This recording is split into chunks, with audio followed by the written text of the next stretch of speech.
എല്ലാവർക്കും നമസ്കാരം. തിരുവനന്തപുരം ജില്ലയുടെ ആപ്ലിക്കേഷൻ ലിസ്റ്റ് വന്നിട്ടുണ്ട്. DLED 2024-2026 അധ്യയന വർഷത്തെ തിരുവനന്തപുരം ജില്ലയിൽ DLEDന് അപേക്ഷിച്ചവരുടെ അപേക്ഷാ ലിസ്റ്റ് പ്രസിദ്ധീകരിച്ചിട്ടുണ്ട്. ആപ്ലിക്കേഷൻ ലിസ്റ്റിൽ നൽകിയിരിക്കുന്ന വിവരങ്ങളിൽ എന്തെങ്കിലും തെറ്റോ ന്യൂനതകളോ ഉണ്ടെങ്കിൽ ഉടൻ തന്നെ DDE ഓഫീസുമായി ബന്ധപ്പെടേണ്ടതാണ്. DDE തിരുവനന്തപുരത്തിൻ്റെ ബ്ലോഗിലൂടെയാണ് നമുക്ക് ആപ്ലിക്കേഷൻ ലിസ്റ്റ് ലഭിക്കുക. DDE-TVM2022.blogspot.com ആണ് നമ്മൾ ആപ്ലിക്കേഷൻ ലിസ്റ്റ് ലഭിക്കുന്നതിനായി സെർച്ച് ചെയ്യേണ്ടത്.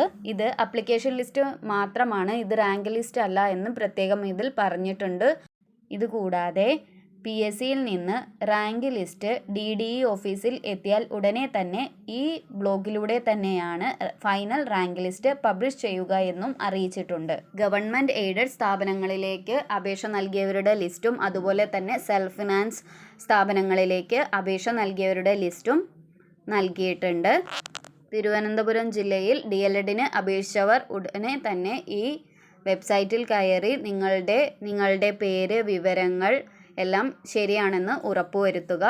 ഇതിലെന്തെങ്കിലും തെറ്റുകൾ ഉണ്ടെങ്കിൽ ഉടൻ തന്നെ DDE ഓഫീസുമായി ബന്ധപ്പെടണം. ആപ്ലിക്കേഷൻ ലിസ്റ്റിൽ നൽകിയ വിവരങ്ങൾ മാറ്റം വരുത്തണമെന്നാഗ്രഹിക്കുന്ന വിദ്യാർത്ഥികൾ ഉടൻ തന്നെ നിങ്ങളുടെ സർട്ടിഫിക്കറ്റുമായി DDE ഓഫീസ് തിരുവനന്തപുരവുമായി ബന്ധപ്പെടുക.